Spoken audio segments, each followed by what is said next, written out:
আমরা নামাজের পরে দোয়া করি, মুনাজাত দিই, আমরা বেদাতি। আজান দেয়, আমরা একটু আল্লাহর কাছে চাই, আমরা বলি বেদাতি। হেরা হেগো দাঁত আছে, আমগো দাঁত নাই। এরকম মানুষ আছে কিনা সমাজে বলেন? চিল্লিয়ে বলেন আছে কিনা? অসংখ্য আছে, শেষ নেই। এরপরে আবার আমার ইউটিউবার ভাইরা আবার রাগ করেন না, হেরা হেডিংটা ভাইরাল করে বেশি, আপনাকে কথা কই না। এই যেদিন একটু একটু দোষ আছে, একটু খুইট আছে, কথা হিয়ানটা ভাইরাল করিয়া দেয়। জিয়ান দিলে ভালো হইব, হিয়ান কিন্তু ভাইরাল করে না। কথা ঠিক কিনা? হিয়ান ভাইরাল করে না। এ বাবা জিরারে আমার, নবীকে যারা চেনে না তারা এখনো অজ্ঞ। আহলে কিতাবের তারা আমার নবীকে চিনে জানে বুঝে, তারপরেও তারা মানতে চায় না, স্বীকার করতে চায় না, প্রকাশ করতে চায় না। এরপর আল্লাহ কি কয়? ওয়াহুম ইয়ালামুন,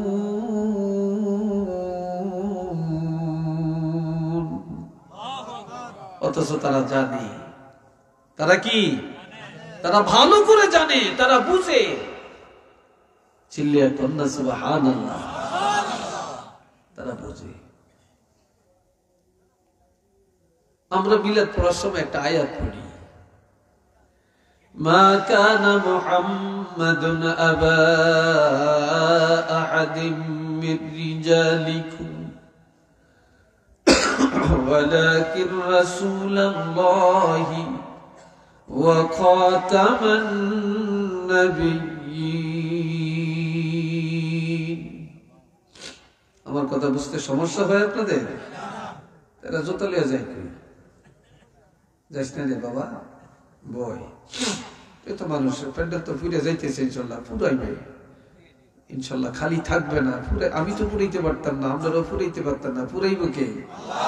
জোরে বলেন, ফুরাবে কে? আর আমরা তো এখানে তামসা করতে আসি না। তামসা করতে আসছি? আমরা তো আল্লাহ এবং রাসূলের কথা বলার জন্য আসছি। এটা তো বেহেশতের বাগান। বেহেশতের বাগানের জিম্মাদার তো আল্লাহ, আমরা কেউই না। আল্লাহ বলছেন মুহাম্মদ সাল্লাল্লাহু আলাইহি ওয়াসাল্লাম কোন পুরুষের বাপ না, তিনি হলেন আল্লাহর রাসূল। কারণ পুরুষ বলে যারা বালেগ তাদেরকে, আমার নবীর সন্তানদেরকে, ছেলেদেরকে আল্লাহ শিশুকালে নিয়ে গেছেন। এই জন্য আল্লাহ বলছেন মুহাম্মদ সাল্লাল্লাহু আলাইহি ওয়াসাল্লাম কোন বালেগ ছেলের বা বালেগ পুরুষের বাপ নন, তিনি আল্লাহর রাসূল। ওয়া খাতামান নাবিয়্যিন, তিনি সর্বশেষ নবী। আমগো নবীর পরে আর কোন নবী আসবে কিনা? চিল্লিয়ে বলেন আসবে? আমগো নবী সৎপ্রথম, সর্বশেষ, সৃষ্টি প্রথমে, আগমন শেষে। নবীর পরে আর কেউ নেই, কেউ আসবে না। আমাদের বাংলাদেশে একটা দল আছে কাদিয়ানি, তারা নামাজও পড়ে, তাকে মসজিদও আছে, তারা টুপিও মাথার দেয়, পাগড়িও মাথার দেয়, দাঁড়িয়েও আছে, লম্বা জামাও আছে, হুজুরও আছে। কিন্তু তারা ব্যাগ মানে, আঙ্গ নবীরও মানে, মোহাম্মদ নবী ঠিক আছে, তো এক জায়গায় মানে না, তবে শেষ নবী না, নবীর পরে আরো নবী আছে। এই এক জায়গায় না মানার কারণে আহলে সুন্নাত ওয়াল জামাতের আকীদায় তারা মুমিন না কাফের। আওয়াজ দিয়ে বলেন, তারা মুমিন না কাফের? নবীকে যারা শেষ নবী মানবে না তাদের তো ঈমানই নেই। আর তাদেরকে আমরা কানা উঠেছি, তাদের বস্তু আমরা কিনি। বাংলাদেশের মধ্যে তাদের পণ্যগুলি সবচেয়ে গ্রহণযোগ্য, এগুলো আমরা কিনি, এগুলো আমরা গ্রহণ করি, এগুলো দিয়ে তাগুলো ধনী বানাইতে আছি। কথা ঠিক কিনা? ইসরায়েলের সম্পদ ছাড়া আমরা কিনি না, ইসরায়েলের সম্পদ খাই, কিনি, অথচ তাগরে টাকা পয়সার মালিক বানাইতেছি। আর এগুলা দিয়ে তারা আমগো মুসলমানেরা মারতেছে, 12টা বাজাইতে আছে। কথা ঠিক কিনা? আমাদের মুসলমানের কি এগুলা চিন্তা করা দরকার না? খালি নামাজ পড়লেই মুসলমান?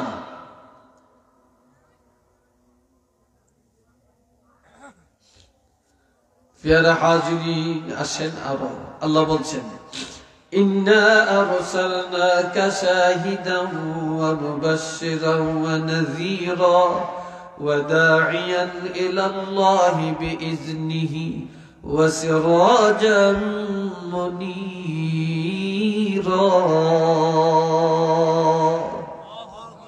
আওয়াজ দিয়ে কোন আল্লাহু আকবার। কিছু মানুষ আর কি চায়, ওইসব কথা কয়, কথা কসকেলি সব আমার দিকে চাবে। এটা আমার ক্লাস, আপনারা আমার ছাত্র, আমি শিক্ষক, এলা মানেন আর না মানেন এটাই বাস্তবতা। কি ঠিক না? আমার ক্লাস না, আপনারা আমার ছাত্র না? ছাত্রর নজর থাকবে ওস্তাদের দিকে, ওস্তাদের নজর থাকবে ছাত্রদের দিকে। আমার মাহফিলে ভলান্টিয়ার লাগে না, আমি নিজে ভলান্টিয়ার। যেহেতু আমি শিক্ষক, আমার ছাত্রকে কন্ট্রোল করার দায়িত্ব আমার। আমি কিসের ক্লাস করবো যদি কন্ট্রোল করতে না জানি? আল্লাহ, আমার আল্লাহ বলেন, হাবিব আমি আল্লাহ আপনাকে পাঠালাম সাক্ষ্যদাতা করে। সমস্ত নবীরা তাওহীদ, রিসালাত, আখিরাত প্রচার করছেন। এই কথার সাক্ষী কিয়ামতের ময়দানে আল্লাহ কার থেকে নিবেন? জোরে বলেন না, কার থেকে নিবেন? তো সাক্ষী কে দেয়?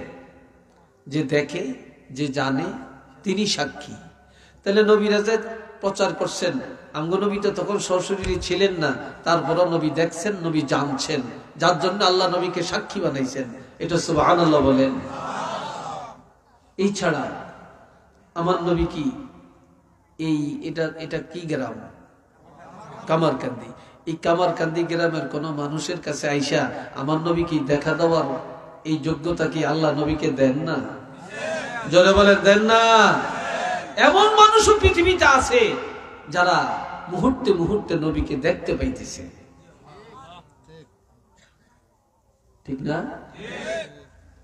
সুফি ফতে আলী ওয়াইসি রহমাতুল্লাহি আলাইহি এত বড় দরজার আল্লাহর ওলি, তিনি কোনোদিন কোনো বড় টাইটেল পাস করেন না, দাওরা পাস করেন না, তিনি বড় মুফাসসির না, কিন্তু তিনি ওলির দরজায় তিনি সর্বোচ্চ মাকাম অর্জন করেছেন। আল্লাহ যদি কাউকে ওলি বানান, একটা রিকশাওয়ালাকেও বানাইতে পারেন। কি ভাই পারেন কিনা বলেন?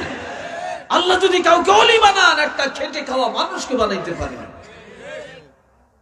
আর আল্লাহ যদি কাউকে জাহেল বানায়, একজন বড় আলেমকেও জাহেল বানাইতে পারে, বড় জ্ঞানীকেও জাহেল বানাইতে পারে। আল্লাহ তো সুফি ফতে আলী ওয়াইসি রহমতুল্লাহ আলাইহি তিনি হজ করতে মক্কা শরীফ গেলেন। ওনার দলে কিছু লোক ছিল, সবাই বলে, হুজুর আমরা তো হজ করছি, এখন আমরা চলেন মদিনায় যাই। কয় না, তোমরা যাও, আমি যাব না। কই কেন? আমি মক্কাতে আসছি আল্লাহর মেহমান হয়ে। ওইসব ঘুম যায়, কিরে হাঁটু নামিয়ে বয়, তো ঘুমাইতো না, হাসে। আল্লাহ কি কয়? আমি মক্কায় আসছি, আমি তো আল্লাহর মেহমান হয়ে আল্লাহর দাওয়াতে আসছি, কিন্তু আমি মদিনায় যাব, মদিনা নবীর বাড়ি, কিন্তু নবীর মেহমান হওয়ার জন্য এখনো আমি দাওয়াত পাই না। নবী আমাকে দাওয়াত না দিলে আমি মদিনায় যেতে পারি না। এই কথা বলে এইভাবে ডাইন হাত মাথার নিচে রেখে একটু ঘুমে চোখ বন্ধ করলেন। কিছুক্ষণ পরে মাথা উঠিয়ে বলে, এই চলো চলো মদিনায় যাই, চলো। আপনি বলছেন দাওয়াত পান না, এখন বলেন মদিনায় যাবেন। আমি দেখতেছি, যখন বলছি আমি এখনো দাওয়াত পাই না, আমি দেখতেছি আল্লাহর হাবিব রহমাতুল্লিল আলামিন আমার সামনে দাঁড়িয়ে বলতেছে, এ সুফি ফতে আলী রহমাতুল্লাহ আলাইহি, এ সুফি ফতে আলী ওয়াইসি, আমি রহমাতুল্লিল আলামিন তোমার জন্য মদিনার দরজাকে খুলে দিয়েছি। সুবহানাল্লাহ। জোরে বলেন না ভাই, আল্লাহু আকবার। চলে গেলেন, রওজা পাকের কাছে গিয়ে সালাম দিলেন। কেউ যদি মদিনায় যান, সাবধান করে দিই, মোবাইল দিয়ে ফাইজলামি করিয়েন না, এটা আদবের জায়গা। সেখানে স্ন্যাপ নিবেন না, ফটো উঠাবেন না, তাহলে আপনার আদব থাকবে না, তাওয়াজ্জু থাকবে না, আগ্রহ থাকবে না, মহব্বত থাকবে না। তাহলে বোঝা যায় আপনার সব মোবাইল দিয়ে না সেটিং বাজি করতেন গেছেন। কি কথা ঠিক না? আর জোরে জোরে সালাম দিবেন না, মনে মনে মহব্বতে দিবেন। যত মনে মনে দিবেন, আপনি এখান থেকে দেন, জোরে জোরে দেন, সালাম মদিনায় যাবে। কিন্তু আপনি সেখানে গিয়ে দিলেন, মনে মনে দিবেন। যত মনে মনে দেন আপনার সালাম স্বয়ং আর কোনো মাধ্যম নাই, সরাসরি আল্লাহর হাবিব রওজা পাক থেকে সালামের জবাবটা দিয়ে দিবেন। সুবহানাল্লাহ কয় নাই তারা? শীতে ধরছে আপনাদেরকে, ঠান্ডা লাগছে খুব বেশি, হ্যাঁ? তো সুফি ফতে আলী নবীকে সালাম দিলেন, রওজা শরীফ থেকে সালামের জবাব দিছেন নবী, সরাসরি কানে শুনলেন। দাঁড়িয়ে বলতেছেন, ইয়া রাসূলুল্লাহ, ইয়া হাবিবাল্লাহ, আমি রওজা শরীফে আসলাম, তবে আমাকে অনুমতি দেন আমি যেন বাকি জীবনটা মদিনায় কাটাতে পারি। কয় না, তুমি ভারতবর্ষে চলে যাও, মানুষকে এলমে শরীয়ত, এলমে তরিকত, এলমে মারেফত শিক্ষা দাও। তো আমি তো আপনাকে পাবো না, না আমি চাইলে দিই। আর আমি চিনি ছাড়া চা খাই, আমি চিনির চা খাই না, চিনি ছাড়া হইলে একটু দাও। তো শোনেন, ডায়াবেটিস তেমন এক রোগ, মাশাআল্লাহ, কি বলবো আর। এই ভাইরা রে আমার, তখন আমার নবী রওজা পাক থেকে বলে, সুফি ফতে আলী রে, তুমি চলে যাও, তোমার আশা লাগবে না। বলে, আমি তো আর আপনাকে পাবো না। কয়, তুমি মানুষের এলমে শরীয়ত শিখাও, এলেম কালাম শিখাও, তুমি এলমে তরিকত মারেফাত শিক্ষা দাও, তবে তোমার আশা লাগবে না। আমি রাসূল ওয়াদা করলাম, তুমি যেখানেই থাকবা, যখনই আমাকে স্মরণ করবা, তখনই তোমার সামনে সশরীরে আমি রাসূলুল্লাহকে তুমি দেখতে পাইবা।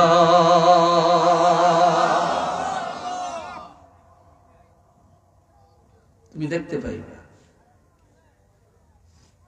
এই দেখার অধিকার কি আল্লাহ নবীকে দেন না? জোরে বলেন, দেন না? দিছেন। কেউ যদি নবীকে দেখছে, সত্য নবীকেই দেখছে, নবীর সুরত কেউ ধরতে পারবে না। আর যে নবীকে দেখছে তার জন্য জাহান্নামের আগুন হারাম হয়ে গেছে। শুধু এটাই তো না, কামান যারা কবরি বাদা ওয়াফাতি ফাকান্নামা যারানি ফি হায়াতি ওয়া মান যারানি ওয়াজাবাত লাহু শাফাআতি। কয় যে আমার ইন্তেকালের পরে আমার রওজা শরীফে এসে আমাকে জিয়ারত করলো, সে যেন আমার জীবদ্দশায় আমার সাথে সাক্ষাৎ করলো। আর যে আমার সাথে জিয়ারত করলো, সাক্ষাৎ করলো, আমি রাসূলুল্লাহর সুপারিশ তার জন্য ওয়াজিব হয়ে গেছে। আওয়াজ দিয়ে বলেন মারহাবা। আল্লাহ যেন আমাদের মক্কা শরীফ যাওয়ার তৌফিক দেন, মদিনা যাওয়ার তৌফিক দেন। কোন আমিন। মদিনা যাইতে কি মনে চায় না? চিল্লিয়ে বলেন, মনে চায় না? কার কার মনে চায় না একটু হাত তুলে দেখাবেন। একজন আছে, দুইজন আছে, আর আছে ভুলে উঠছে। আচ্ছা, বুঝতে পারে না আমি যে ভাও কথাটা উল্টা বলবো। এটার নাম পরীক্ষা। এটার নাম কি? পরীক্ষা। আল্লাহ যেন মদিনা যাওয়ার তৌফিক দেন। কোন আমিন। অনেকের টাকা নাই, আল্লাহ নিয়ে যায়। অনেকের টাকার পাহাড় আছে, কিন্তু যাইতে পারে না, যাইতে পারে না। আমার এক ফ্রেন্ড, আমার ক্লাসমেট, একসাথে কামেল পাস করছি, কথা বুঝছেন, একসাথে কামেল পাস করছি। উনি একটা কামেল মাদ্রাসার এখন সহকারী অধ্যাপক। তো উনি প্রতি বছর হজে যায়। আর যে বছর হজে যাইতে না পারে, এই বছর উমরায় চলে যায়। কিন্তু উনি অত ধনী না, কিন্তু আল্লাহ নিয়ে যায়। আল্লাহ নিয়ে যায় কেমনে জানে, আল্লাহ জানে। উনি খুব সুন্নি আকীদার লোক। নিয়ত করেন, নিয়ত করেন, বাড়ি করার জন্য টাকা জমান, ঘর করার জন্য টাকা জমান, বিয়ে করার জন্য টাকা জমাইতে পারেন, ব্যবসার জন্য টাকা জমাইতে পারেন, পোলারের লন্ডন পালাবেন, টাকা জমাইতে পারেন। কিন্তু মদিনায় যাবেন, এটার জন্য কি 2টা টাকা জমাইতে পারেন না? কি কথা ভুল বললাম নাকি আমি? এটার জন্য জমাইতে পারেন না? একটু জমান না এটার জন্য। এই ভাইরা রে আমার আল্লাহ বলেন, অমুবাশশিরাও ওয়া নাযীরা, হাবিব আমি আপনাকে পাঠালাম জান্নাতের সুসংবাদ দেওয়ার জন্য, জাহান্নামের ভয় দেখাবার জন্য। জান্নাতের সুসংবাদ প্রদানকারী আমার নবী, জাহান্নামের ভয় দেখানোর জন্য আমার নবীকে আল্লাহ পাঠালেন। এরপরে বলছেন, ওয়াদাইয়ান ইলাল্লাহি বিইজনি, আমি আল্লাহর নির্দেশে আবার নির্দেশিত পথে মানুষকে ডাকার জন্য আপনাকে পাঠাইছি। আপনি শুধু নবী নবুয়তের দায়িত্ব দিয়ে পাঠাই না, শিক্ষকতার দায়িত্ব দিয়ে আমি আপনাকে পাঠাইলাম। শিক্ষা দেওয়ার জন্য আমি আল্লাহর পথে মানুষকে ডাকার জন্য পাঠালাম। একটু চিল্লিয়া বলেন না সুবহানাল্লাহ। এই জন্য যারা মুয়াজ্জিন তার দাম বেশি। কিয়ামতের ময়দানে মুয়াজ্জিনের গলা সবার উপরে থাকবে। কারণ মুয়াজ্জিন সিনেমার জন্য ডাকে না, ডাকাতির জন্য ডাকে না, জিনার জন্য ডাকে না, চুরির জন্য ডাকে না। মুয়াজ্জিন প্রতিদিন আল্লাহর দিকে ডাকে, নামাজের জন্য ডাকে। এক আল্লাহর ঘোষণাটা দিয়ে দেয়, কন্যা একটু মারহাবা। এই মুয়াজ্জিনের কত ঠেলা, কত দমক শুনুন লাগে।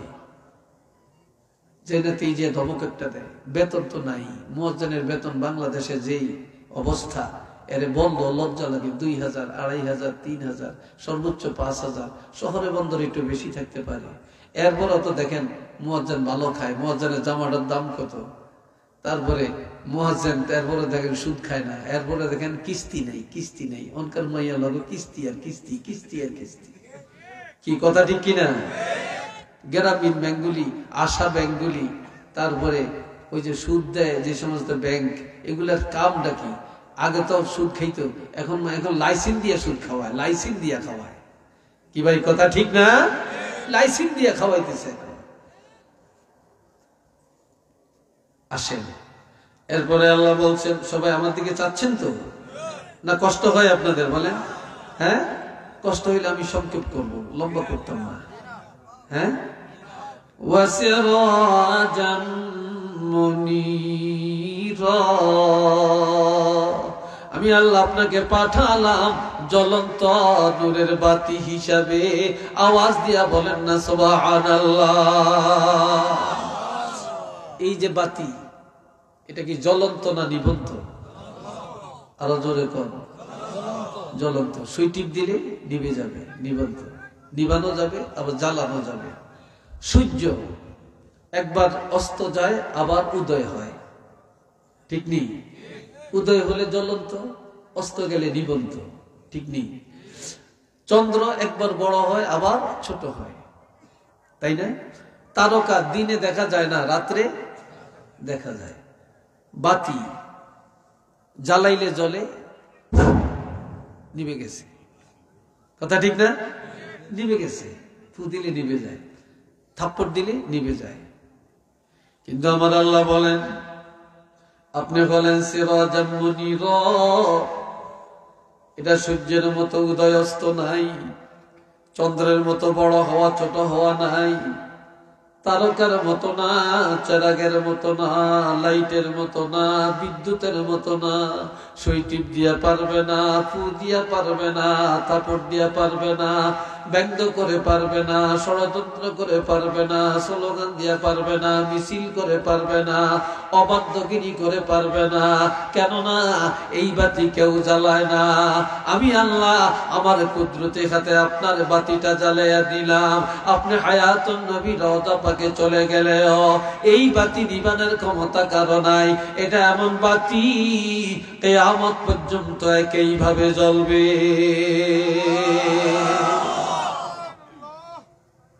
বাতি আমি জ্বালাইছি, কিয়ামত পর্যন্ত এই বাতি একইভাবে জ্বলবে। এটার নাম সিরাজাম মুনীরা। চিল্লিয়া বলেন মারহাবা। সেই নবীর প্রেমে ভালোবাসা দিয়ে, মোহাব্বত দিয়ে আসেন আমরা সবাই একটু দুরূদ শরীফ পাঠ করি। সাল্লাল্লাহু আলা মুহাম্মাদ, সাল্লাল্লাহু আলাইহি সাল্লাল্লাহু আলা মুহাম্মাদ, সাল্লাল্লাহু। সবাই বলেন আলহামদুলিল্লাহ। এখন এই মহব্বত দূর হয়ে গেছে একটা কারণে, সিটিংবাজি একটা কারণে, জুলুম একটা কারণে, দুনিয়াদারি একটা কারণে। আমরা আমার ছোটবেলায় দেখছি অনেক মহিলারা পুরুষ দেখলে রাস্তার পাশে গিয়ে এমনি দাঁড়িয়ে রয়েছে। আপনারা দেখছেন নি? ছাতি মাথায় দিয়ে রাখছে, বোরকাটা আস্তে এইভাবে বুকের উপরে দিয়ে রাখছে। আর এখন কিছু মানে আমরা এখন ওস্তাদ দেখলে রিক্সাতে নেমে যাই, গাড়ি থেকে নেমে যাই, শ্রদ্ধা করি। এখনকার আমগো ছাত্ররা তো মাশাল্লাহ মাশাল্লাহ, হারে আল্লাহ নাম করে শিখিয়ে লেব, 2 পায়ের মাঝখান দিয়ে সাইকেল ঢুকিয়ে দিব। কি কথা ঠিক কিনা? বিশ্বাস হয় না? আম করে বেল দে আমরা হকান দিয়ে আনি, হিসি দিয়ে কালাম করে বেল দিয়ে টস টস টস টস করে নজর দিয়ে দিয়ে মাশাল্লাহ হেতে না। কি বিশ্বাস হয় না আপনাদের? কত আদম এখন। তবে এক বেটাই বুড়া কালো বিছানায় পেশাব করে, বুড়া কালে প্রতিদিন ঘুমে পেশাব করিয়া লাই, বিজা খাতা বালিশ একবার ভরে আলে পেশাব দিয়া। তো মহিলাটা খুব ভালো, তো মহিলাটা প্রতিদিন তার কাপড়গুলো ধুইয়া দেয়। একদিন একবার বেশি পেশাব করছে, আজকে একটা মহিলা রাগ করিয়া কয়, আপনি একটা বুড়া মানুষ, ছোট ছোট বাচ্চারা পেশাব করে না, আপনি বুড়া কালে পেশাব করেন, আমি কাপড় ধুইতে ধুইতে আমার রোগ হয়ে গেছে, আমি এখন অস্বাস্থ্যকর পরিবেশে আছি, আপনি কি মানুষ? তো বেটায় কয়, দেখ তুই আমার সাথে রাগ করস কেন, আমার তো দোষ না। কয় কার দোষ? কয় শয়তানের দোষ। কার দোষ? শয়তানের। কয় শয়তানের কি দোষ? কয় শয়তানে আমারে প্রতিদিন ঘুমের থেকে উঠিয়া আমারে নিয়ে যায় পেশাবখানায়, আমি পেশাবখানায় বসে বসে দেখি পেশাব করি, পরে না ঘুমের তো জায়গায় দেখি বিছনাটা ভরিয়া গেছে, আমার দোষ কি? বেডি কয় শয়তান আপনারে পেশাব করাইতে পারে আর আমার 12টা বাজাইতে পারে, আমার দিয়ে কাপড় ধোয়াইতে পারে, তা আমরা যে অভাব যায় না, বাড়ি করতাম পারি না, ঘর করতাম পারি না, পোলা পাইলে বিদেশ পাঠাইতাম পারি না, শয়তানরে বলতে পারেন না 1 বস্তা টাকা দিত? বাড়ি তো আজকে বলবো। তো শয়তান কয় ওর আগে টাকা দেয়। এতদিন কইলি না, আজকে কসকা? আমার বিবি বলছে আজকে টাকা না দিলে আপোষ নাই। তো অনেক ঘুমের মধ্যে স্বপ্নের মধ্যে লয়ে গেছে টাকার গোডাউন, যা দেখে বিরাট টাকার এক গোডাউন, সেখানে বড় বড় টাকার ঘাইট আছে। কয় কোনটা লবি? তো যেটা বড়, কয় দেখ এটাই দে। বড়টাই যে মাথা তুলিয়ে দিছে, আজকে এই টাকার ওজনে টাকার ভারে একবার পাতলা পায়খানা করে দিছে। এখন ঘুমের তুইটা দেখে পুরো বিছানায় খালি পাতলা পায়খানা। আমার বেডিটা কয় এতদিন পেশাব করছেন, এটাই তো ভালো আছিল, আজকে পাতলা পায়খানা, কারণটা কি?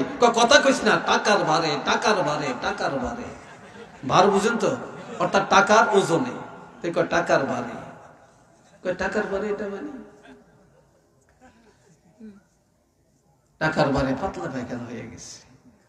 যে সময় মানুষের টাকা ছিল কম, ইমান ছিল পাকা, টাকা ছিল কম, মুসল্লি ছিল মসজিদে, টাকা ছিল কম, পর্দা ছিল, টাকা ছিল কম, সুদ ছিল না, টাকা ছিল কম, ঘুষের আড্ডা ছিল না, টাকা ছিল কম, জুলুম ছিল না, টাকা ছিল কম, মুসলমান ছিল পাকা। এখন মানুষের টাকা বাড়ছে আর মুসলমানের ইমান কাঁচা হয়ে গেছে, টাকা বাড়ছে মুসলমান জালেম হয়ে গেছে, টাকা বাড়ছে মুসলমান এখন হারামখোর হয়ে গেছে, টাকা বাড়ছে টাকার বদলে মানুষ দুনিয়াদার হয়ে গেছে। একটু চিল্লিয়ে বলেন না নাউযুবিল্লাহ। কথাটা ঠিক কিনা বলেন?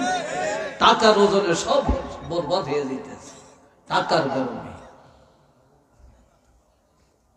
আল্লাহ হাজিরিন, দেখেন আমার দিকে চান, কষ্ট হয়, বিরক্ত লাগছে, বলবো আর 2-4টা কথা।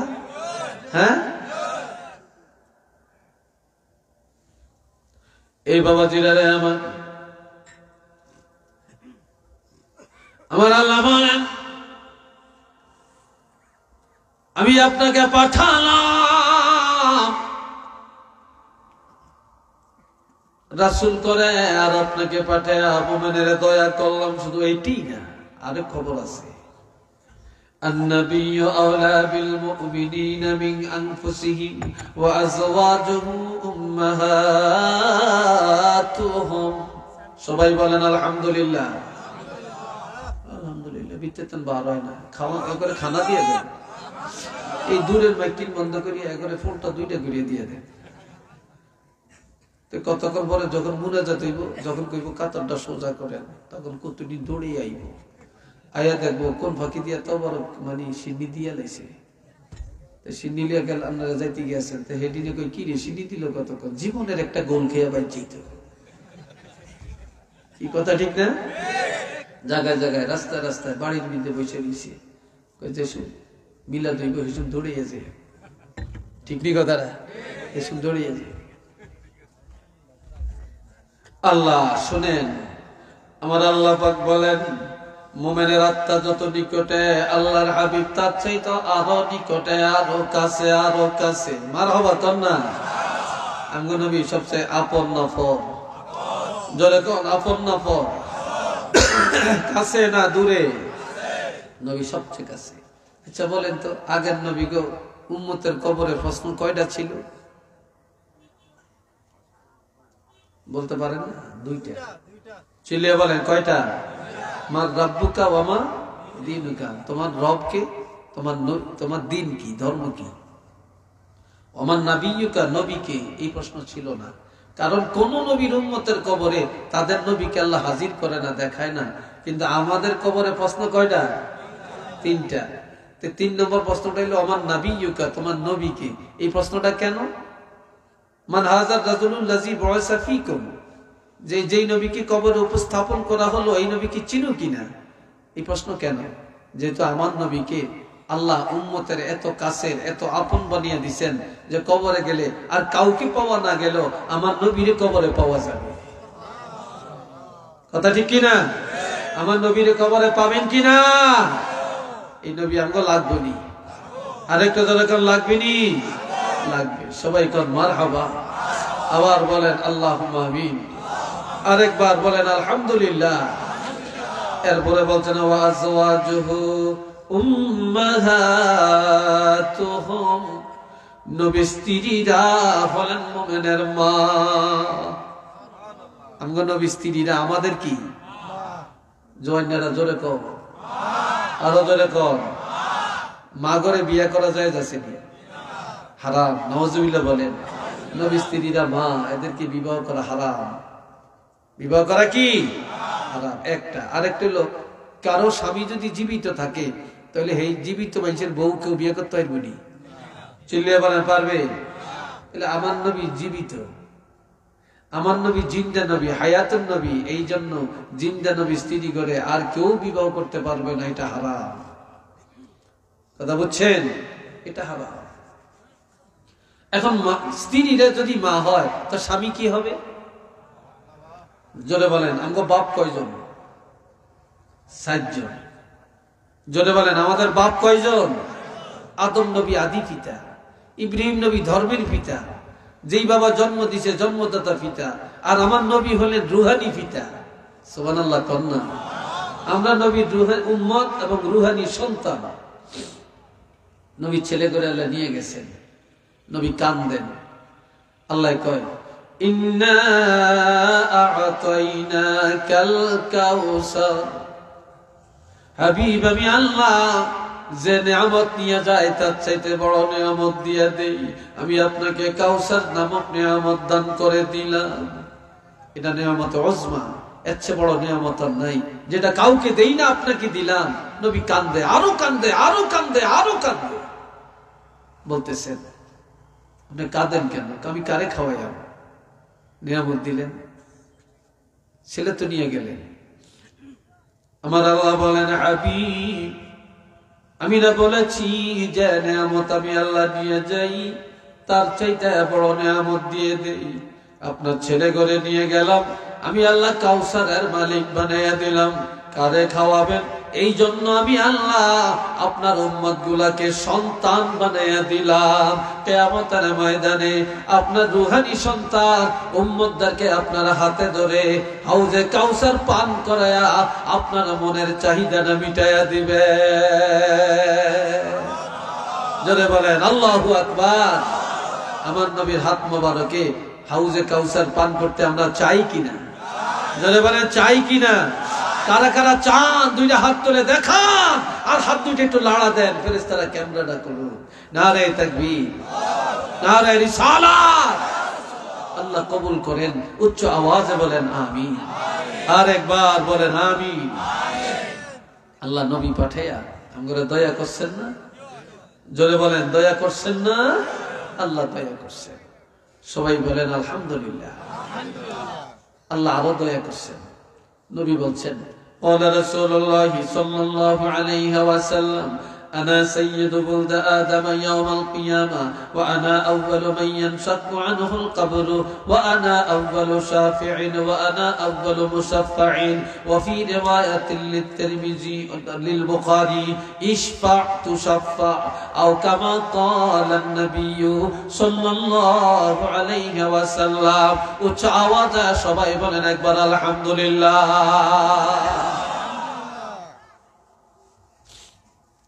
আল্লাহ নবীজি বলেন, হাদিস সহিহ, ওইটা কি যাই গিয়া নাকি না হিসাব করতে যায়?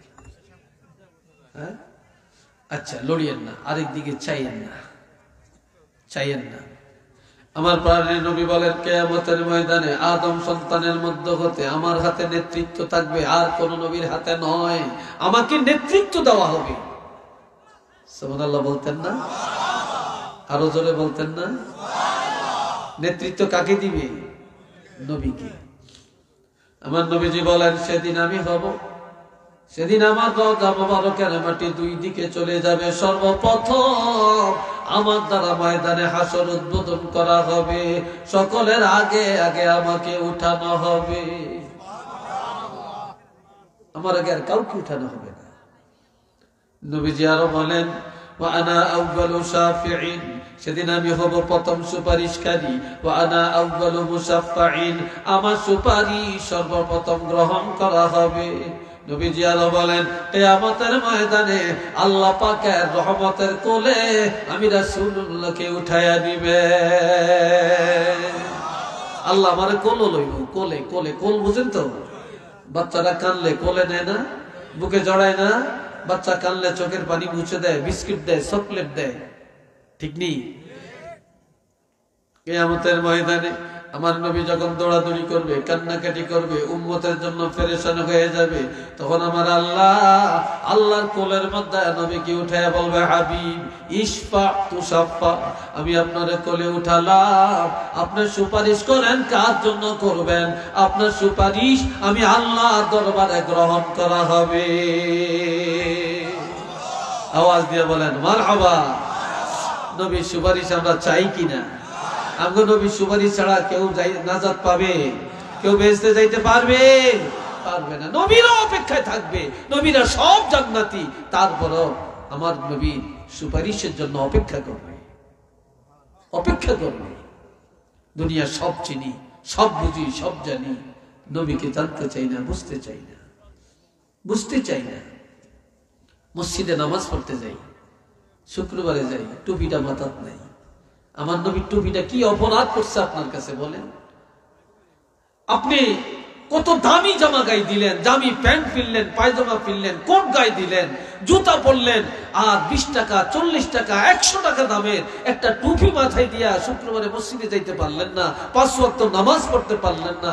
আপনার মাথার চুলগুলির দিকে তাকাইলে বোঝা যায় আপনি ইহুদি নাসারার 1 নম্বর হোল্ডার, আপনি ইহুদি নাসারার দালাল। আপনি মুসলমান ফলো করেন না, আপনি আমার নবীর সুন্নাত ফলো করেন না, আপনি ইহুদি নাসারার জিন্দেগি, তাদের চুল, তাদের মাথা, তাদের পোশাককে অনুসরণ করছেন। কি কথা ঠিক না? কিসের ইমানদার, কিসের মুসলমান, কিসের নবী প্রেমিক? আচ্ছা আরেকটু বলি, এটার নাম কি? আরে উত্তর দিবেন একটু জোরে। টুপি। এটা কবরে যাইবনি। এটার নাম কি?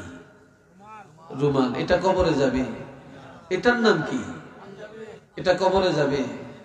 এত মৃত্যুর পরে খুললে না, খুলতে পারতো না, তখন কাটিয়া খুলবো, ঠিক কিনা? খুলবে। পায়জামাটা, মৌজা, জুতা যাবে, গেঞ্জি যাবে, কোট কিছুই তো যাবে না, তার জাম্পার, মাফলার কিছুই যাবে না। আচ্ছা বলেন, এটা যাবেনি? এটা জোরে বলেন ভাই, এটা যাবে? এটার নাম কি? জোরে বলেন। যাদের নাই, লজ্জার কিছু না। বলবেন যে হুজুর মনে লজ্জা দিল না। একটা লোকের হিন্দু বাচ্চাগুলি অনেক সুন্দর দেখা যায়, ছোটকালে খুব সুন্দর দেখা যায়, চেহারা নাদুস কুদুস। এটি বুড়া হইতে হইতে শয়তানের লানে দেখা যায়, ঠিক কিনা? যত বুড়ো, কারণ ইমানের নূর তো নাই, নবীর সুন্নাত তো তাদের মধ্যে নাই, আকীদা তো নাই, ঈমান তো নাই। তাও যেটা যে দাড়ি, এটা চেহারার খুবই, এটা সৌন্দর্য, এটা নবীর আদর্শ, এটা নবীর সুন্নত। আর এই সুন্নতটা কবরে নিয়ে যে যাবে, এই উসিলায় আল্লাহ তাকে ক্ষমা করে দিবেন। এই উসিলায় আল্লাহ তাকে কি করবেন? আল্লাহ তাকে উসিলায় ক্ষমা করবেন। আল্লাহ কি পারেন না? জোরে বলেন, আল্লাহ কি পারেন না? এই জন্য আল্লাহ বলছেন, ইয়া আইয়ুহাল্লাযীনা আমানুত্তাকুল্লাহ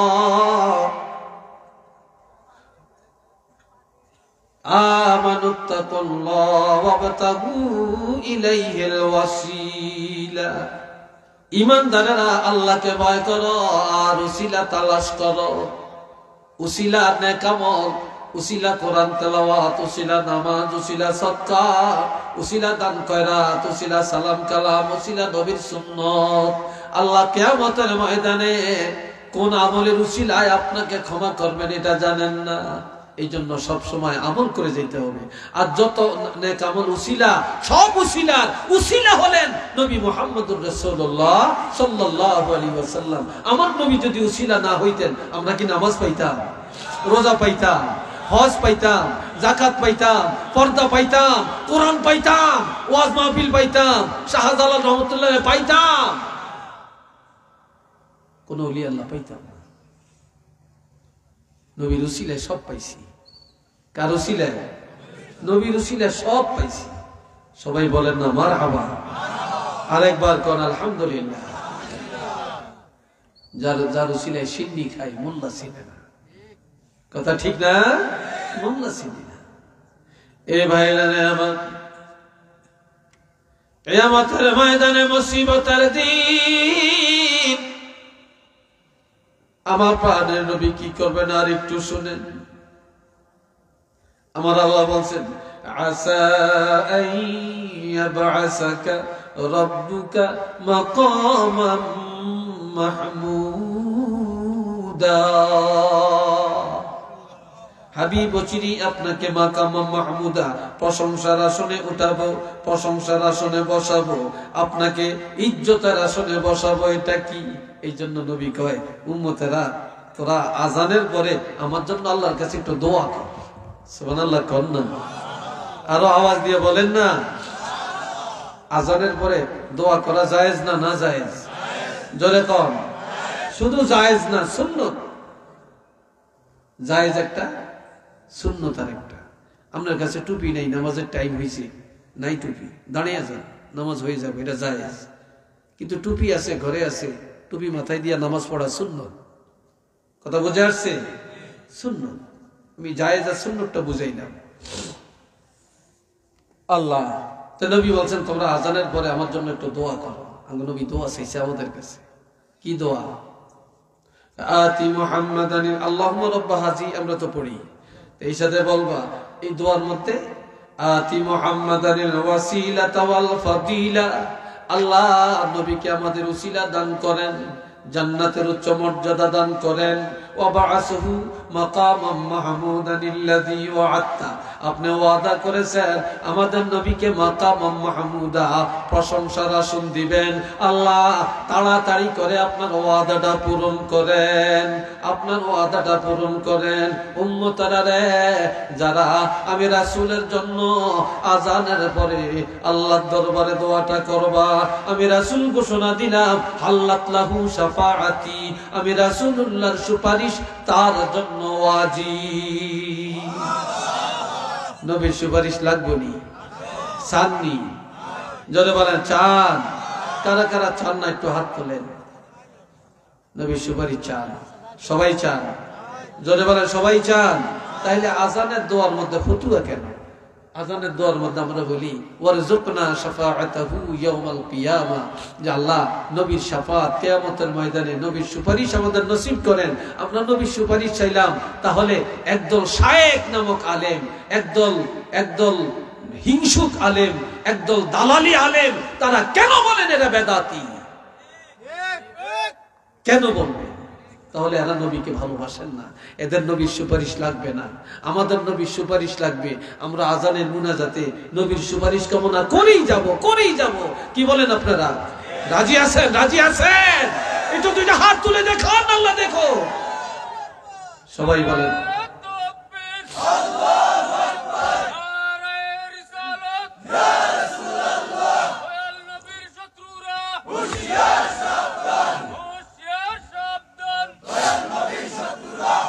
আল্লাহ কবুল করেন। সবাই কোন আমিন। আরেকবার বলেন আমিন। মুহাব্বতে পড়েন সাল্লাল্লাহু আলা মুহাম্মদ সাল্লাল্লাহু আলাইহি সাল্লাল্লাহু আলা মুহাম্মদ।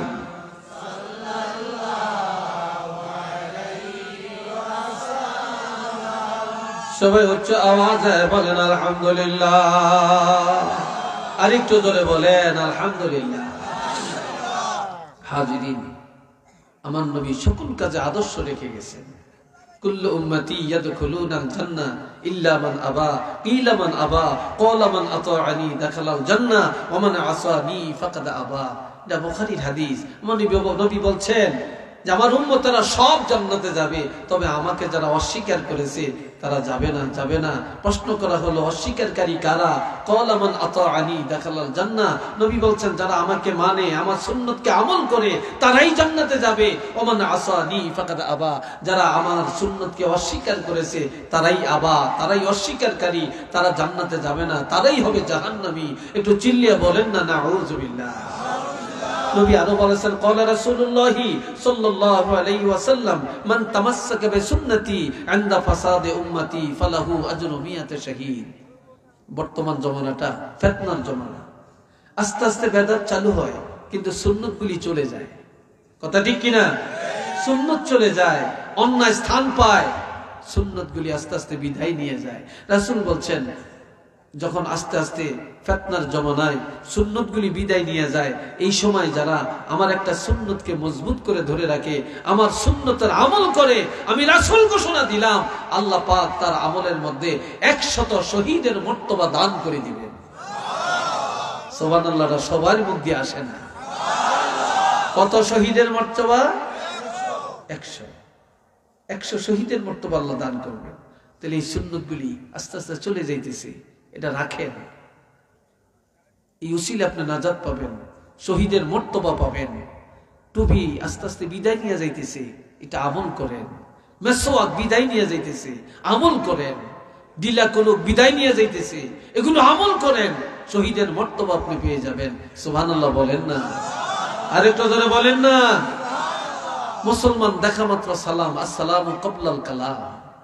দেখা মাত্র কথাবার্তার আগে সালাম। রাসূলকে প্রশ্ন করা হয়েছে আইয়ুল আমালি আহাব্বু ইলাল্লাহি তাআলা, আল্লাহর কাছে পছন্দের আমল কি? ক্বালা তুতআমুত তাআম ওয়া আফশুস সালাম। মেহমানদারি করা, মানুষকে খানা খাওয়ায়া দেওয়া আর সালামের লেনদেন করা।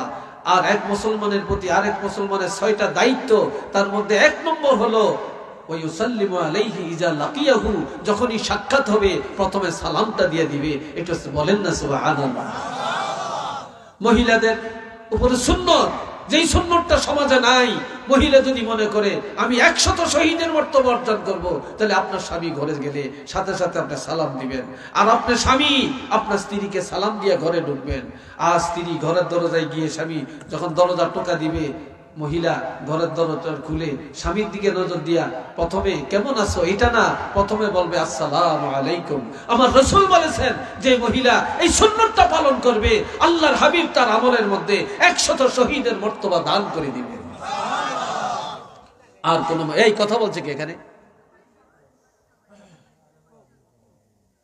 আচ্ছা, কষ্ট হয় আপনাদের? বিরক্ত লাগছে? আমি মনে একটু কড়া কথা বলে ফেলছি নাকি? আচ্ছা শুনেন, এই যে সুন্নতগুলি বিদায় নিতেছি, এই সুন্নতগুলি রাখবেন। রাসূল বলছেন কোন মহিলা স্বামী ঘরে আসছে, ঘরের দরজায় যে সালাম দিছে, সালাম দেওয়ার পরে স্বামীর হাতে বাজার সদা একটা ব্যাগ, একটা লাকিস বা একটা ব্রিফকেস ওজন, বলল স্বামী তুমি কষ্ট করে আনছো, আমাদের জন্য আনছো, দাও। তুমি কষ্ট করে বাজার থেকে আনছো, কুলাউড়া থেকে আনছো, মাছ আনছো, তরকারি আনছো, ব্যাগ আনছো, কত কষ্ট তোমার হয়েছে, আমার হাতে দাও, আমি একটু শেয়ার করি। আল্লাহ রাসূল বলেন, যে মহিলা স্বামীর হাত থেকে এই বাজার সদাটা গ্রহণ করবে আর সাথে সাথে সালাম দিবে, ওই মহিলার আমলের মধ্যে আল্লাহ পাক অর্ধেক জিহাদের সওয়াব দান করে দিবেন।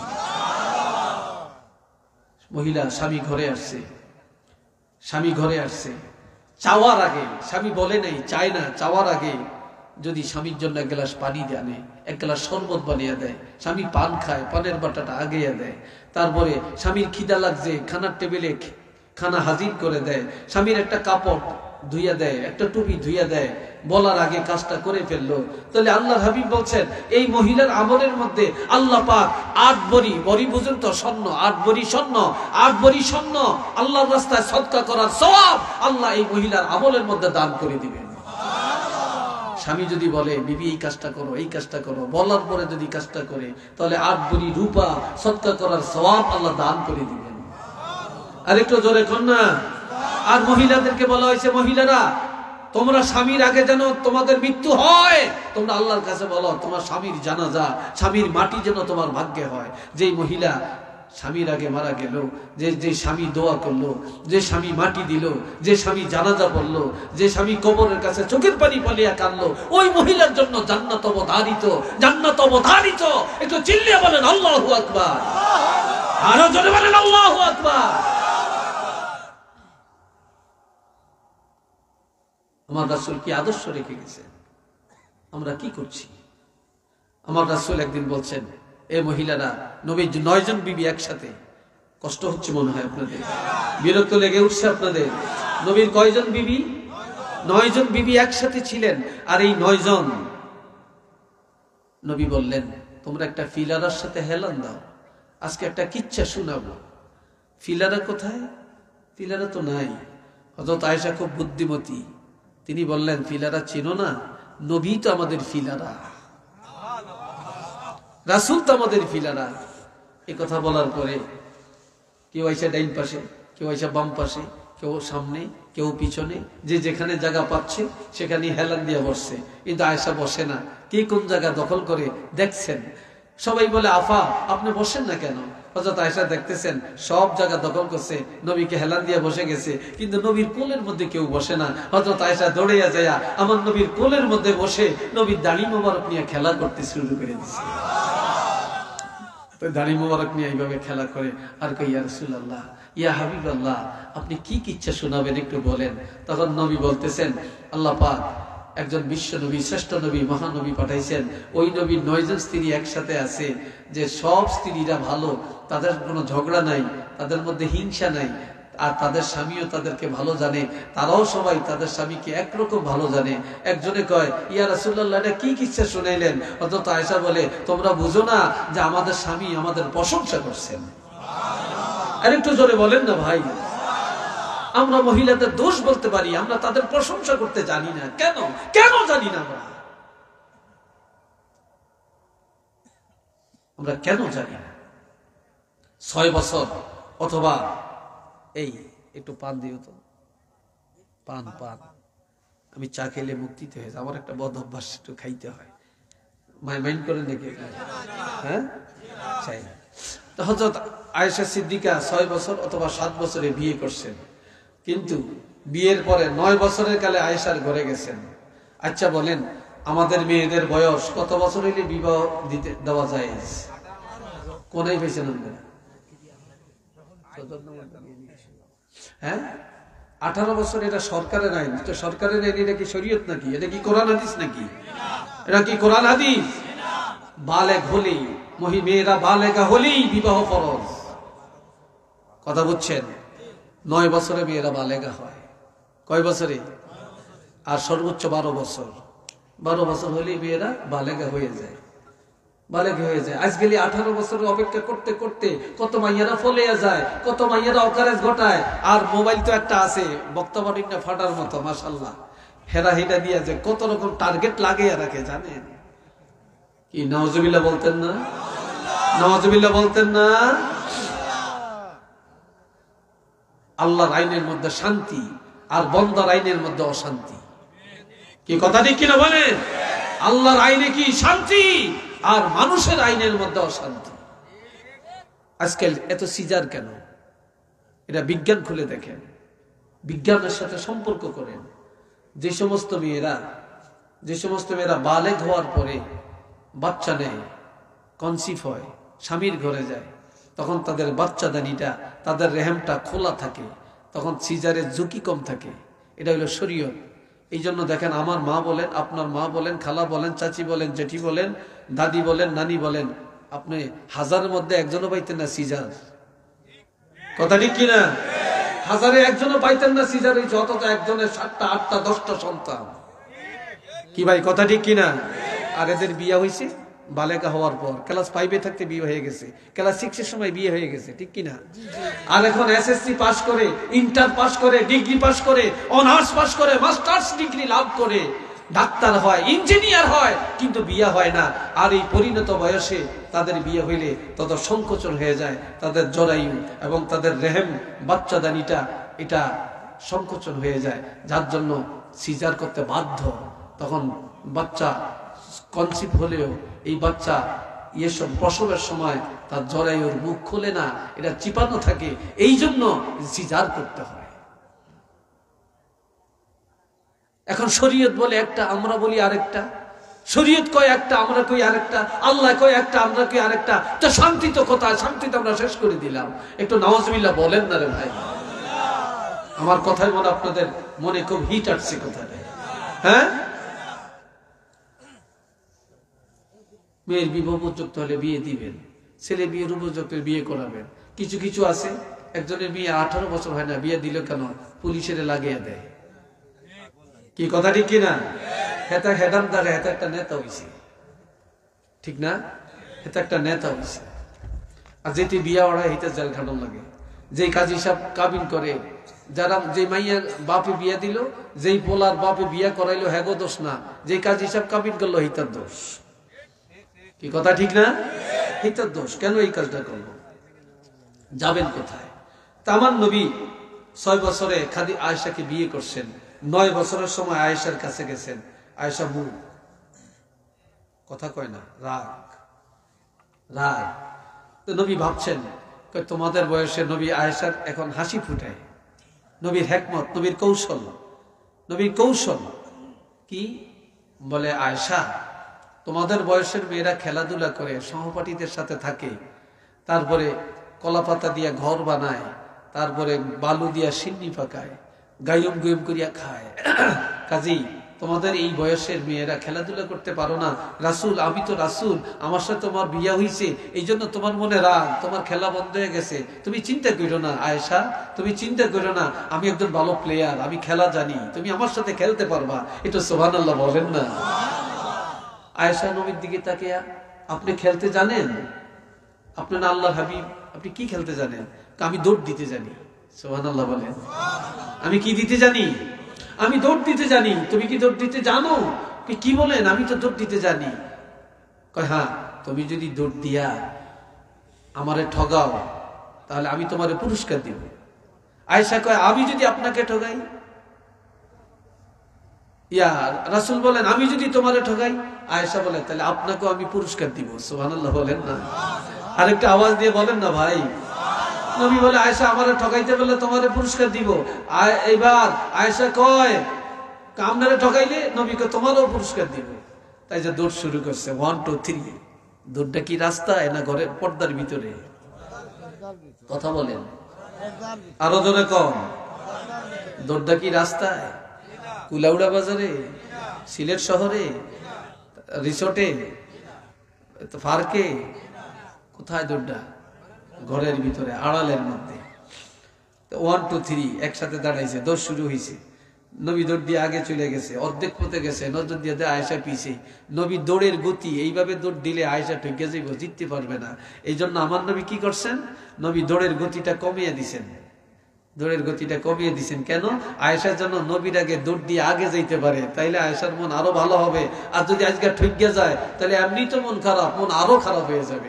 এই জন্য আল্লাহ রাসূল চাইছেন আয়েশা যেন জিতে যায়। একটু চিল্লিয়া কন্যা ভাই মারহাবা।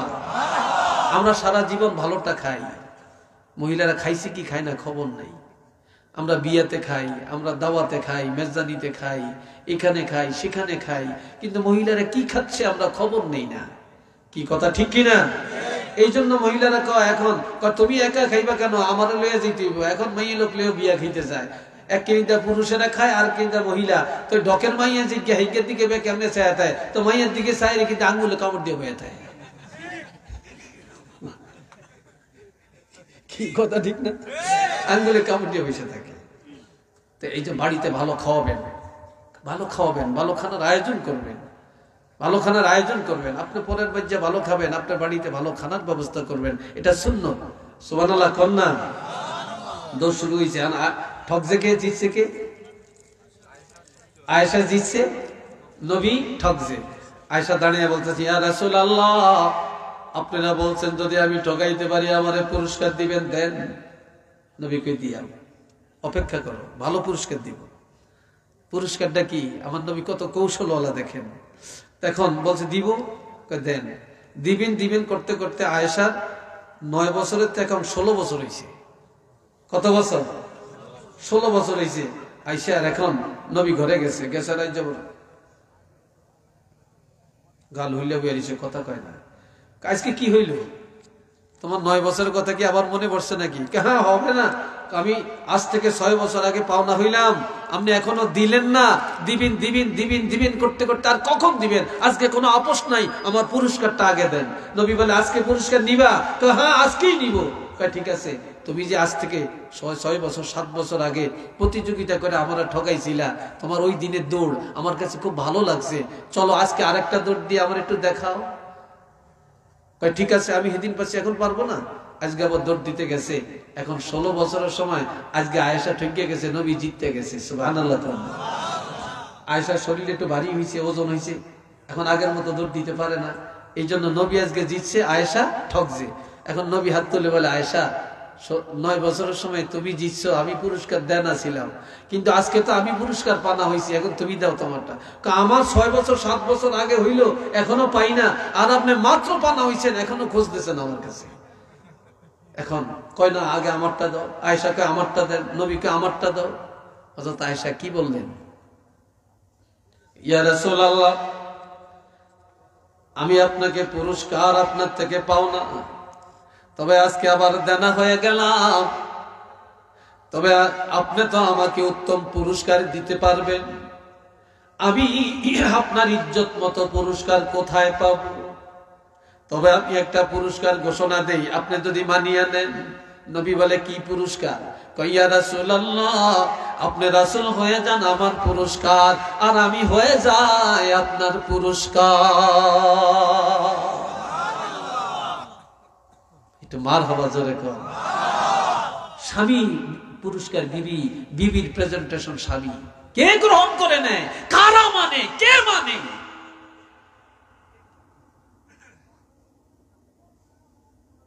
কি দাম, কি সম্মান, কি ইজ্জত। হযরত আয়েশার মন খুশি হয়ে গেছে। সুবহানাল্লাহ বলেন, আরেকটু ধরে বলেন। আরেকটা কিচ্ছা, আরেকটা ঘটনা শুনে আমি শেষ করি। আমি জানি রাত অনেক, 2 ঘন্টা প্রায় হয়ে গেছে, হয়ে তো গেছি 2 ঘন্টা, প্রায় কি 2 ঘন্টা হয়ে গেছে। 2 ঘন্টার বেশি তার কথা আছে, এখনো 10 মিনিট বাকি আছে। কষ্ট হচ্ছে আপনাদের? বলতাম আমি কথাটা, জোরে বলেন, বলতাম। হাজিরিন, একটু জিকির করেন, লা ইলাহা, জোরে জোরে, লা ইলাহা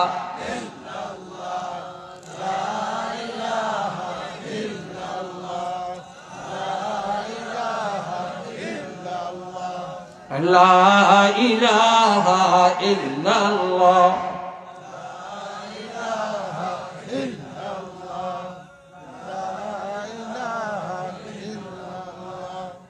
লা ইলাহা ইল্লাল্লাহু মুহাম্মাদুর রাসূলুল্লাহ সাল্লাল্লাহু আলাইহি ওয়াসাল্লাম।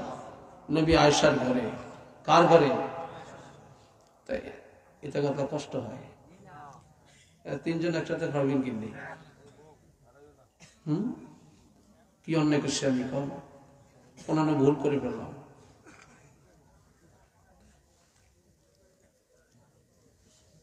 ভুল করছি মনে পান খাইয়া নাকি? আপনারা খাওয়াইতাইলাম না। আল্লাহ যাইয়েন, আমরা দাওয়াত দিলাম, শানপুর যাইয়েন, যা খাইতেন মানুষে খাবাই। অনেকে কয় হুজুরটাকে লইতে হারে, দিতে হারে না, খাইতে হারে, খাওয়াইতে হারে না। এই আসল হুজুরকে বিরুদ্ধে কই না, কথা ঠিক না? তো আমরা করে কইলাম বিনা দাওয়াতে যাইয়েন, আমরা হারি না না হারি দেখতেছে। বিনা দাওয়াতে সাত কাবলার বাড়ি যাইয়েন, খাওয়াইতে পারে না বাড়ি দেখতেছে। আর যেদিন না দেন এদিন বেকারই না দেন, এটি ভালো আর খারাপ কি? আর কথা ঠিক কিনা? ভালো আর খারাপ কি? এখন আয়েশা কয় আজকে তোমার নবী আমার ঘরে, তো নবী গেছে সফরে, আজ বিকালে আসবে কি আসবে না এটা কইয়া যায় না। আয়েশা ভাবছে নবী তো আমার ঘরে আসবে, নবীলে খানা পাকাই, হালুয়া পাকাইছে। কি পাকাইছে? জোরে কন্যা কি পাকাইছেন? হালুয়া পাকাইছে। আজকে নবী গেছে হযরত হাফসার ঘরে। হাফসা হলেন ওমরের কন্যা। এখন আয়েশা কই কি রে, তালাশ করতেছে নবী কই, আমি কারে খাওয়াইয়াম। যায় দেখেন নবী হাফসার হুজরার মধ্যে। কই ইয়া রাসূলুল্লাহ, আপনি আমার ঘরে যাবেন মনে করে আমি হালুয়া বানাইলাম, খানা তৈরি করলাম, আপনি যান না, আমি কারে খাওয়াইয়াম? নবী কই তুমি হালুয়া আমার জন্য পাকাইলে, আজকে তোমার ঘরে যাব না, আজকে হাফসার ঘরে থাকবো, খাওয়াইতে হলে এখানে নিয়ে আসো, এখানে খাওয়াও। হালুয়ার পাত্রটা নিয়ে গেছেন, নিয়ে কে হুজুর আনছি খান। নবী এমনি, তুমি পাকাইছো? কাহা, খুব সুগ্রাণ, তুমি তো ভালো পাক জানো। এটা মারহাবা কন্যা, তুমি কি জানো? ভালো পাক জানো। পাক খারাপ হইল, একটু বেতাল হইল, বলবেন না এই তোর চোখ খাইছে, তোর হাতও কি হয়েছে, হাস্যরা লাগছে নি, নুন দেয় না, হানি হানি লাগে, এটা কি পাকাইছ, এরম কইয়েন না। এই সংসারও আগুন লাগবে। কি ভাই কথা ঠিক কিনা?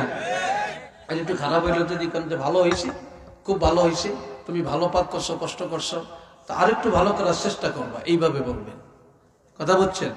আর যদি দোষ ধরেন তখন কইবে কি, হ্যাঁ আপনার খালি আঙ্গুটিনি খাইতে খারাপ লাগে, আর হরের মাইওয়ালা রাতের ডি খুব ভুয়ান লাগে। কইব না? কইব না? এই দোষ নিজের উপরে আইব। তো এই জন্য কি করবেন? একবার প্রশংসা করবেন। নবী বলে খুব ভালো তো, খুব সুঘ্রাণ, তুমি খাইছো? কয় না, তো খাও, একসাথে খাই। নবী সহ একসাথে খাওয়া সুন্নত। এই জন্য আঙ্গ দেশে রেডিনে নামাজ হয় না, ফজরের টাইমে হাসকিয়া ঘুম যায়, 10টা বাজে ওডিয়া এরা ডাইনিং টেবিলে খাইতে বসে। কিরে, কয় নবী সুন্নত আদায় করি, কিন্তু ফরজ গেছে কই এটার খবর নেই। কি কথা ঠিক নেই? ফরজ গেছে কই এটার খবর নেই, ভালো আছেন নি, এটার খবর নেই। এখন শুনেন, এই তো কথা শেষ। আমাদের চেয়ারম্যান সাহেব আসছেন, আলহামদুলিল্লাহ বলেন, আরেকটু জোরে বলেন। উনিও আওলাদে ওলি, ওলির রক্ত ওনার মধ্যে আছে, আলহামদুলিল্লাহ কন্যা। ফুলতলির সাথে ওনার যে কি সম্পর্ক, এটা আপনারা আমার চেয়ে ভালো জানেন, জানেন না? আমাকে অনেক মহব্বত করেন, মাঝে মাঝে ফোন দেন, হয়তো আমার ব্যস্ততার জন্য সময় ধরতে পারি না, মনে কষ্ট যেন না রাখেন। তা আমার ভাই, এখন আয়েশা কয় নবী কয় খাও, একসাথে খাই। হযরত আয়েশা একটু হালুয়া লইয়া মুখের কাছে নিছে, নবী খপ করে হাতে ধরে ফেলছেন। এটা কিন্তু মুসলিম শরীফের ঘটনা। আল্লামা শিববির আহমদ ওসমানী রহমতুল্লাহ বলছেন, আয়েশা আমার একটা শান্তির ঘর, আমার একটা শান্তির পরিবার, তুমি তো আজকে একটা অশান্তি সৃষ্টি করে দিলা, আগুন জ্বালিয়ে দিলা। আয়েশার চোখ বড় হয়ে গেছে। কি বললেন? কি বললেন? নবীজি বলেন, আয়েশা রে, কার ঘরে বসে হালুয়া খাচ্ছ? কই আয়েশার ঘর। আয়েশা কে? আপনার স্ত্রী। কই তুমি কে? আমি আপনার স্ত্রী। তাহলে আয়েশা তোমার হাফসা কি হয়? আমার বোন। হাফসার ঘরে আইন না তুমি হালুয়া খাইবা, আমিও খাবো, তোমার কি উচিত ছিল না তোমার বোনকে হাফসাকে দাওয়াতটা দেওয়া? সুবহানাল্লাহ বলেন না? তুমি তাকে দাওয়াতটা না দিয়ে তোমার মুখে ঢুকাইলে কি করে? এই জন্য হাতের মধ্যে খপ করে ধরে ফেললেন, বললেন যাও, বললেন যাও, হাফসাকে দাওয়াত দাও। দাঁড়িয়ে গেছে, বই না আয় আমরা একসাথে খাই।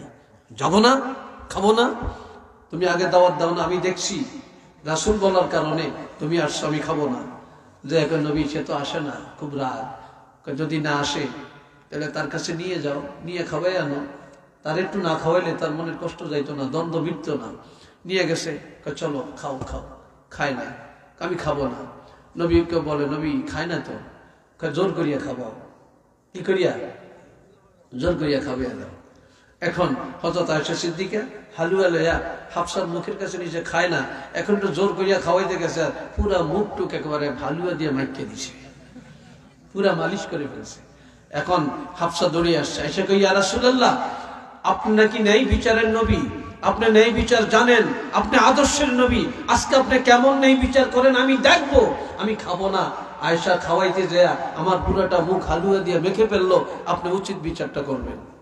নবী বলেন, হাফসা আমি বিচার জানি, তবে আজকের বিচার আমি করব না, আজকের বিচারটা তুমিই করবা। আমি কেমনে করবো, আমাকে গাইডলাইন দেন। হালুয়া আছে কিনা? কয় আছে। যে আয়েশা তোমার মুখের মধ্যে হালুয়া মাইকে দিল, তুমি আবার একটু বেশি লইয়া আয়েশার মুখের মধ্যে মালিশ করে দাও, তাইলে তো সমান হয়ে যায়। তো সুবহানাল্লাহ বলেন না, মারহাবা বলেন না। হাফসা দৌড়িয়া যায়, হালুয়া লইয়া একটা দৌড়িয়া যায় হযরত আয়েশা সিদ্দিকার নাক মুখ মাথা চুল টুল সব একবার মাইকে দিছে। এবার আয়েশা কই ইয়া রাসূলুল্লাহ, এটা নি বিচার? কয় কথা কইও না, তুমি তো আগে অন্যায় করছো, তুমি তারে দাওয়াত দিলে না কেন? যাও মুখ দিয়ে আসো। মুখ দিয়ে আসে, আসার এখন হাসতেছে, এখন বলতেছে, হাফসা তুমি বিচার পাইছো? হ্যাঁ আমি বিচার পাইছি। আয়েশা তোমার মনে কষ্ট আছে? কয় না। তা এখন কি করবো? আপনি যা বলেন। কথা বসো, আমরা একসাথে খাই, আমরা একসাথে খাই। এখন নবী স্ত্রীরাও খায়, নবীও খায়, আবার খাপ দিয়া নিয়া বিবিরা নবীর হাত থেকে খানা খেয়ে ফেলে, আবার নবীও টান দিয়া বিবিদের হাত থেকে খানা নিয়ে খেয়ে ফেলেন। এটা রাসূলের আদর্শ, এটা রাসূলের সুন্নাত। একটু চিল্লিয়ে বলেন মারহাবা। আজ আমরা স্বামী কোথায় খায়, স্ত্রীরা কোথায় খায়? আপনি নামাজ পড়বেন না, রোজা রাখবেন না, আবার রোজার দিন সারা দিন রোজা রাখবেন, কি বলবে? ইফতারের সময় সুন্নত আদায় করতে যায়, একসাথে খায়। এই কথা ঠিক কিনা? এটার নাম তো সুন্নত না। আপনি ফরজ আদায় করবেন, তারপর সুন্নতের আমল করবেন। আমরা আজকাল আমাদের সংসারে অশান্তি একমাত্র নবীর আদর্শ না থাকার কারণে। কথা ঠিক কিনা বলেন? নবীর আদর্শ না থাকার কারণে। আল্লাহ আমাদেরকে বুঝার শক্তি দেন। সবাই বলেন আমিন। আর একবার বলেন আমিন, আর একবার বলেন আমিন। আমি সর্বশেষ আবারও জানতে চাই, আল্লাযীনা আতাইনাহুমুল কিতাবা ইয়ারিফুনাহু কামা ইয়ারিফুনা আবনাআহুম ওয়া ইন্না ফারীকাম মিনহুম লায়াকতুমুনাল হাক্কা ওয়া হুম ইয়ালামুন।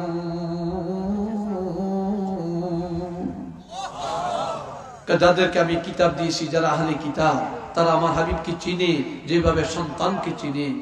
আর এরপরও একদল আছে লায়াকতুমুনাল হক, বাস্তব সত্যটা গোপন করে রাখে। ওয়াহুম ইয়ালামুন, অথচ তারা জানে, তারা বুঝে।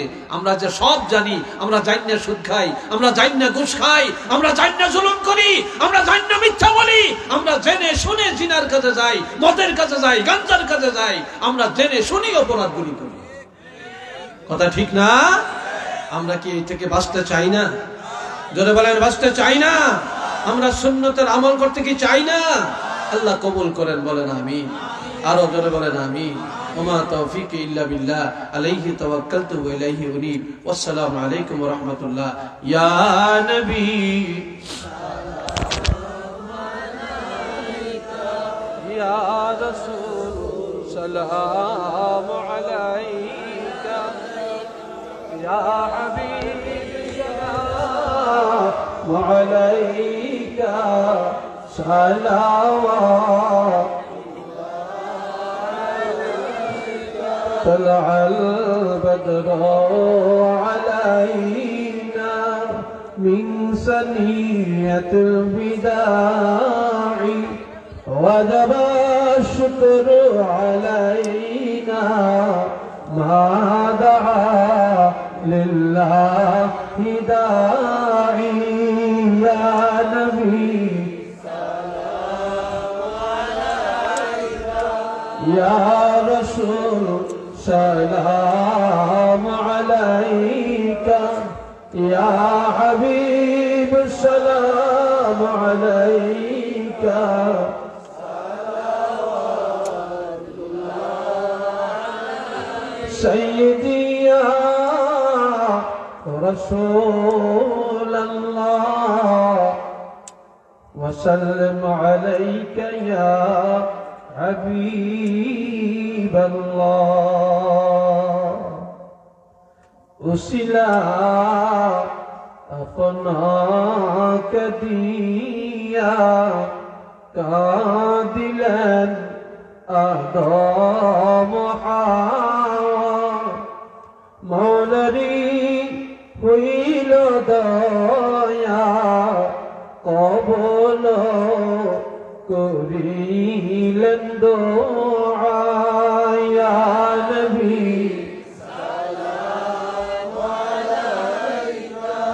يا رسول سلام عليك يا حبيب سلام عليك سلام بلغ العلا بكماله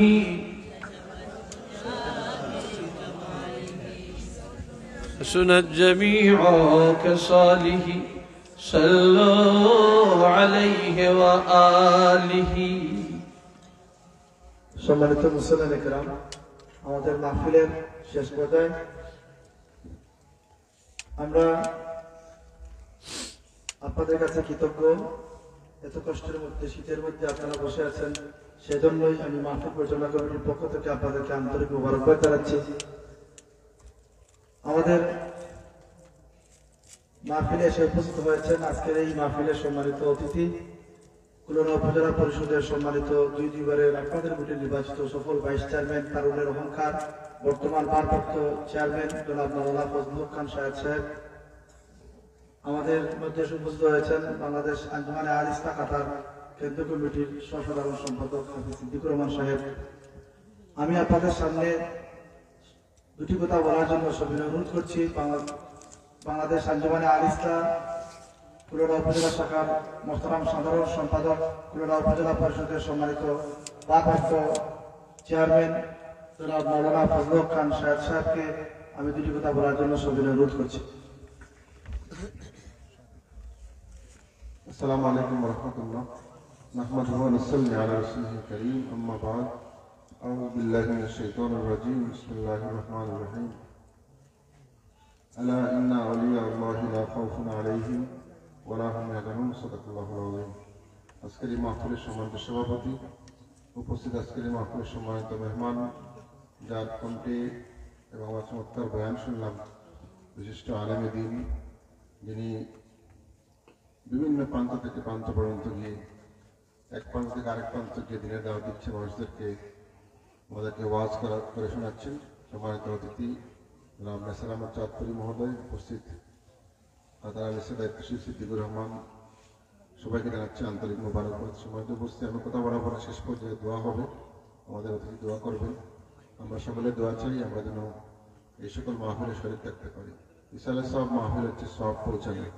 আজকে এখানে মাহফিল হলো এলাকার মধ্যেখানদের উদ্দেশ্যে, মধ্যেখানদের কবরের সব যাবে। এই যে কাজ হলো, এটা ভালো না খারাপ কাজ হলো? অবশ্যই ভালো কাজ। এখানে কোরআন তেলাওয়াত হয়েছে, এখানে খতম হয়েছে, দুরূদ হয়েছে, ইস্তেগফার পাঠ হয়েছে, উলামায়ে কেরামরা বয়ান পেশ করে দিয়ে আলোচনা পেশ করে, সমস্ত কাজ সওয়াবের কাজ, ভালো কাজ, এটা নেক কাজ। যারা আজকে আমরা আছি, কালকে আমরা থাকবো না কেউ, কিন্তু এই মাহফিল যদি জারি থাকে তাহলে এই মাহফিলের সবটা আমার কবরে যাবে। আলহামদুলিল্লাহ, আল্লাহ যেন এই মাহফিলকে জারি রাখেন। আমরা কেউ থাকবো না, সবাই চলে যেতে হবে, কিন্তু এই মাহফিলের শরীর থেকে প্লিজ থাকে আমরা যাই, বা আমাদের পরবর্তী জেনারেশন যদি আমরা শিক্ষা দিই না এই মাহফিলে তোমার শরীর থাকো, তাহলে এই সকল কাজের সব আমাদের কবরে যাবে। আল্লাহ আমাদের তৌফিক দান করেন। এবং আপনারা যারা এখানে উপস্থিত হয়েছেন সকলের কাছে আমি দোয়া চাই। আমি দীর্ঘ 10 বছর থেকে দায়িত্ব পালন করছি।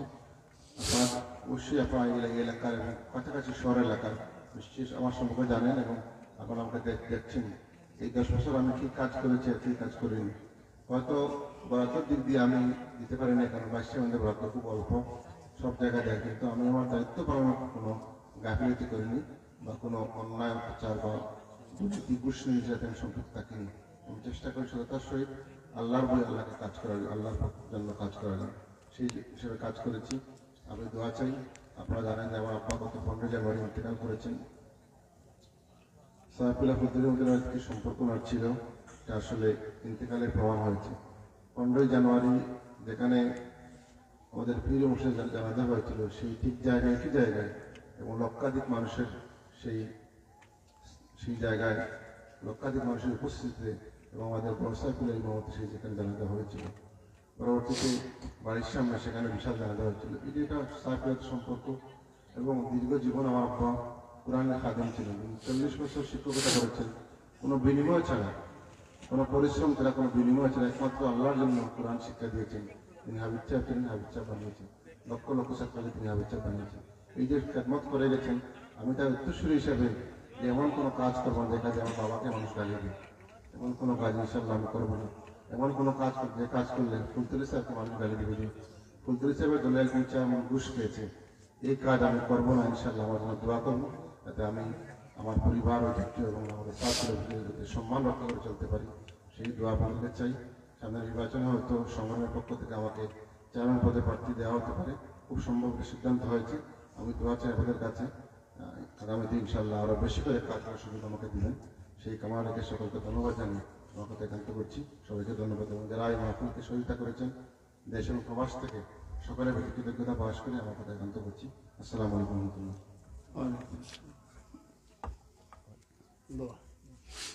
أستغفر الله ربي من كل ذنب وأتوب إليه لا حول ولا قوة إلا بالله العلي العظيم أستغفر الله إن الله غفور رحيم أستغفر الله إن الله غفور رحيم الحمد لله رب العالمين والعاقبة للمتقين والصلاة والسلام على أشرف الأنبياء والمرسلين وعلى آله وأصحابه وذرياته وأهل بيته أجمعين.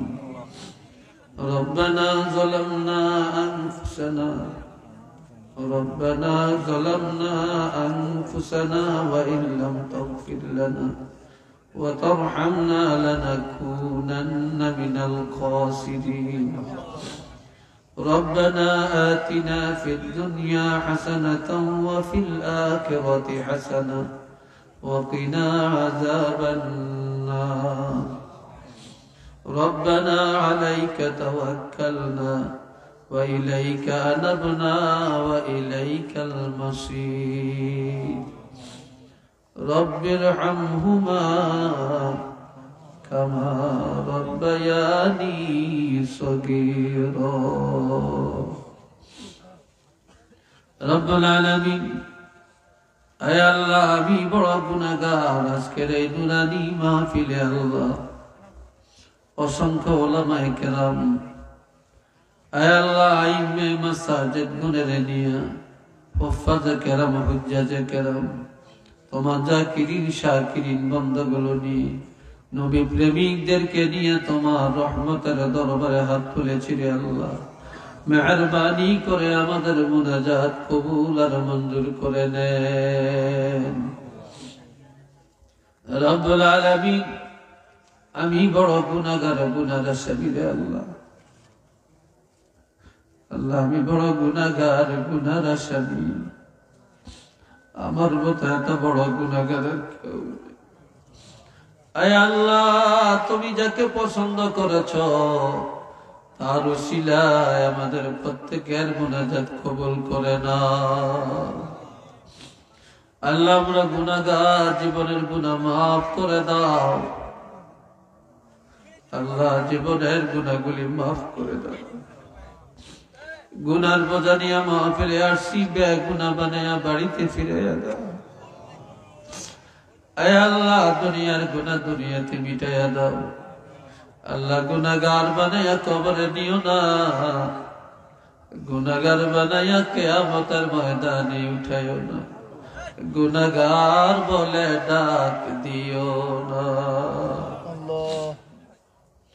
আয় আল্লাহ সারা বিশ্বের মুমিন মুসলমানকে ক্ষমা করে দাও। বিশ্বের মুমিন মুসলমান যারা কবরে আল্লাহ সবাইকে ক্ষমা করে দেন। আল্লাহ সওয়াবগুলি কোটি কোটি গুণে বাড়াইয়া তোমার হাবিব আমাদের আকা মাওলা রহমাতুল লিল আলামিন নবীজির কদম মোবারকে পৌঁছায়া দাও। तमाम अंबिया अलैहिमुस सलाम साहबाए केराम शुहदाए केराम औलियाए केराम दर अरवाह के पहुंचे दें अल्लाह हक सिलसिला औलियाए केराम बुजुर्गानी दिन जे যেখানে আছে প্রত্যেকের দরজা বুলন্দ করে দেন। আল্লামা শাহজালাল ইয়ামানি রহমাতুল্লাহি আলাইহি 360 আউলিয়া দরজা বুলন্দ করে দেন। খাস করে আল্লাহ আল্লামা সাহেব কামলা ফুলতুলি রহমতুল্লাহ আলাইহি দরজাকে বুলন্দ করে দেন আল্লাহ। রুহানিয়াত আমাদের নসিব করে দেন আল্লাহ। সরসিনাত নেসারউদ্দিন রহমতুল্লাহ আলাইহি আবু জাফর সালেহ রহমতুল্লাহ আলাইহি দরজা বুলন্দ করে দেন। আল্লামা কারামত আলী জনপুরি রহমতুল্লাহ আলাইহি দরজাকে বুলন্দ করে দেন। আয় আল্লাহ বিস্কুটি সাহেবের দরজাকে বুলন্দ করে দেন আল্লাহ। বদরপুরি সাহেবের দরজাকে বুলন্দ করে দেন আল্লাহ। এওলি আল্লাহদের রুহানিয়াত আমাদের নসিব করে দেন আল্লাহ। আমরা যারা হাত তুলেছি আমাদের অনেকের আব্বা নাই,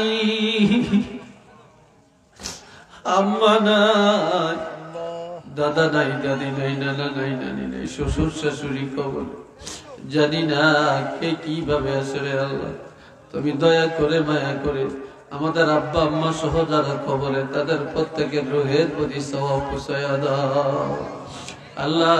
তাদের কবরের আযাবগুলি মাফ করে দাও আয় আল্লাহ। এইমাত্র শুনতে পাইলাম আয় আল্লাহ জনাব বাদশাহ মেহর সাহেবের আব্বা ইন্তেকাল করেছেন আল্লাহ। ওনার রুহের প্রতি সওয়াব পৌঁছায়া দেন, কবরটা জান্নাতের বাগান বানিয়ে দেন।